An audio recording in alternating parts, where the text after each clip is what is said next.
Good afternoon, all. My topic is actually trust an intelligent environment.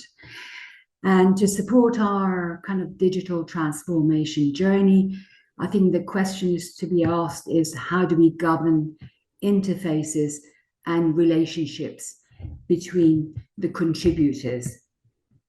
Just very quickly intro, although May has kindly done that, I'm a research associate at the Centre of Construction Law and Dispute Resolution at King's College London. What do we get up to actually at the centre? Well, we'd like to think that we have an expertise in kind of creating innovative approaches to, in particular, construction, procurement and contracting that can translate what appears to be complex ideas into the type of processes that we could easily understand and adopt. We work with government bodies and departments, various construction industry organizations, Constructing Excellence, Construction Leadership Council, and so on and so forth.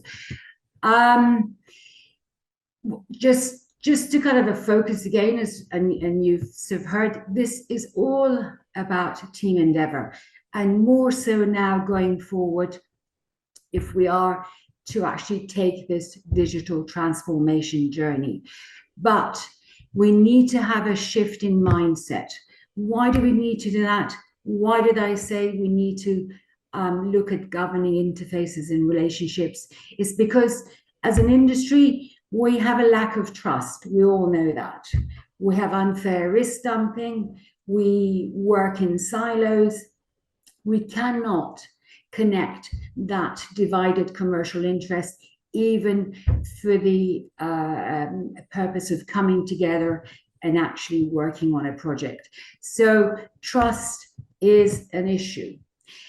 If we think about the fact that what we do as a sort of a process is literally as simple as moving and assembling materials and kind of equipment to into a completed and fully functional build form, you can say, well, that holds true with any kind of manufacturing and building. But we have a complex process. We have a prototype each and every time, and that each project has heavy reliance on a diverse network of people, products, and a whole range of complex interconnections and payment processes. So I thought before I say what I need to say, let's see what others might have to say about how we actually work and what we need to do. Projects take longer than they should. We kind of acknowledge that. Construction is highly fragmented. You've heard that. There's basically mismatches in risk allocation and rewards. And when it comes to contracts, issues that's been raised, they say it's about poor management and the lack of proper collaboration.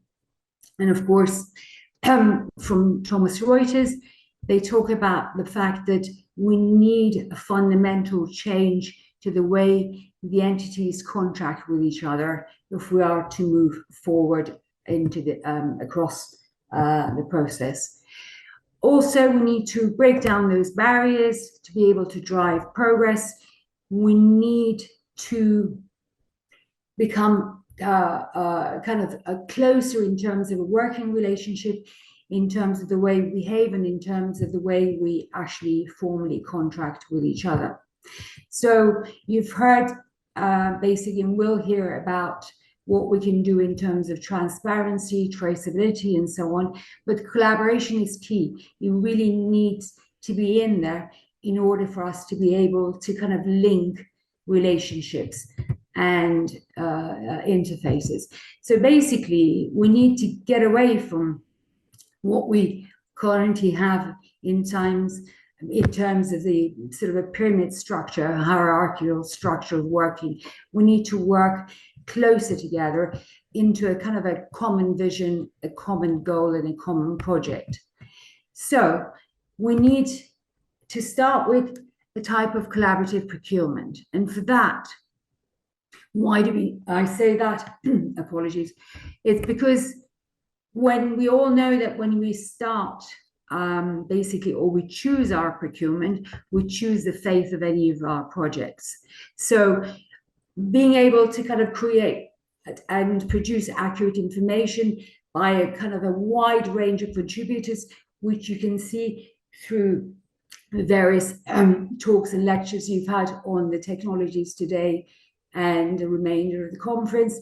We need to have everyone involved earlier if we are to be able to have enough time to be able to basically create a cost-effective solutions, come up with optimum solutions that we need to. So hand in hand with that, basically collaborative procurement, contract plays a key role. You saw from those quotes too. So it's important to actually make sure that everybody knows who does what when. We need to be able to pull in all the supply chain that we need to be able to evolve and develop that solution. And we actually need to engage as part of that all the users and stakeholders involved in the process. So we need to have clearer relationships, more integrated process. All of these are no-brainers, hopefully, but it's a good reminder.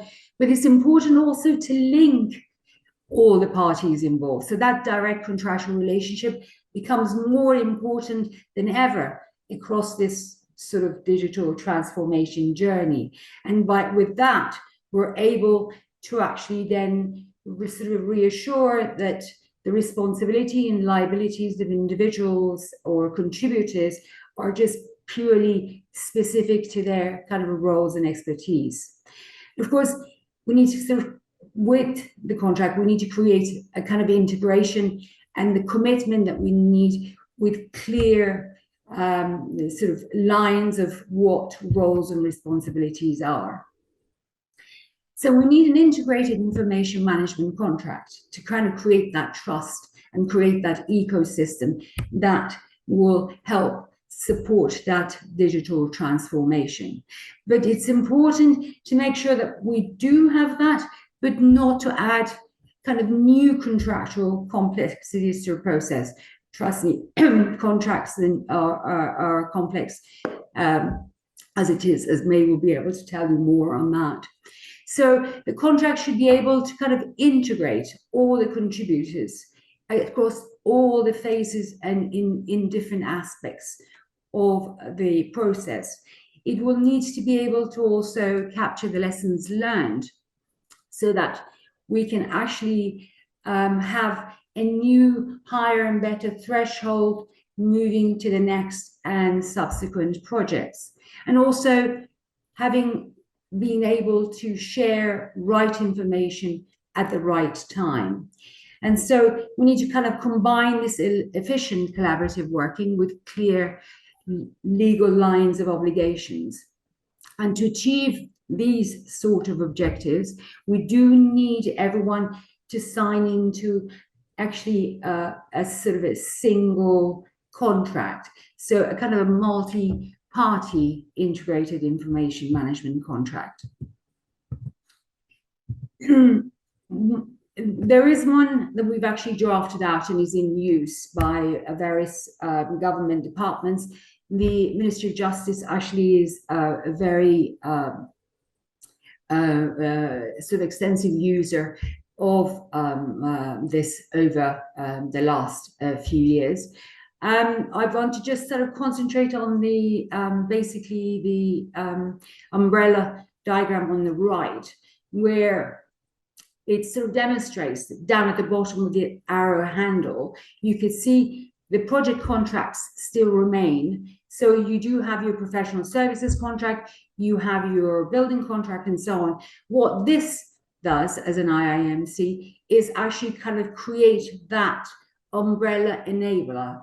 It's what I've started with. It governs interfaces and relationships between the contributors only.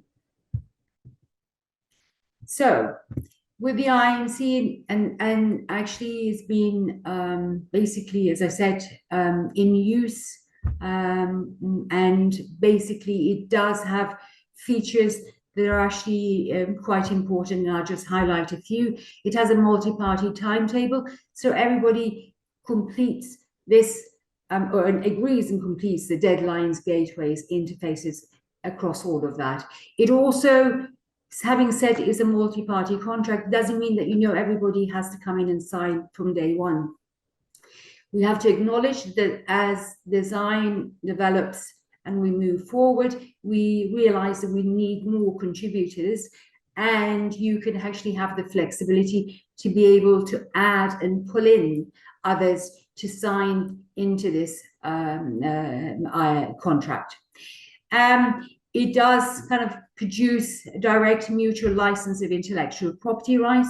It has other mechanisms. One of the most powerful is what it's called as a core group, who are the team that can kind of called upon when you need to actually discuss an issue, which what I'm saying is that what it tries to do is try and avoid disagreements becoming disputes. And it's been very successful in a sense. It is, as I always say, it's good to talk around the table. It does so, and unanimously agree on the outcome and how we need to go forward.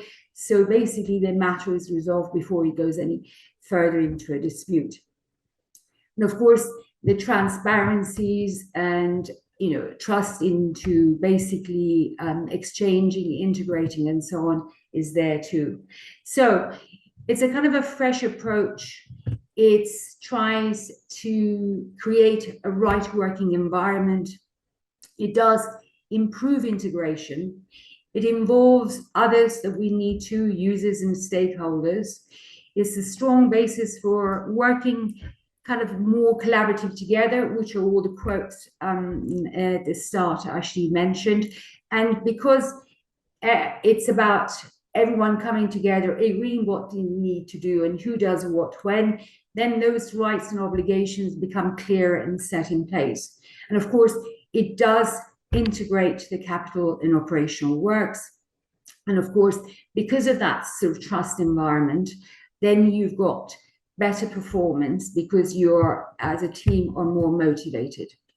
So just to sort of basically finish off, actually, it's the new IMC, currently in use, as I say, by a number of government and public sector bodies.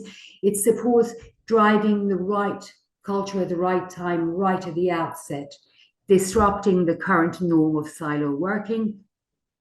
And it demands creation of a structured sort of working environment, encourages collaboration. And basically, all in all, I have to say that what is done and what it's shown, it actually does govern interfaces and relationships between the team members.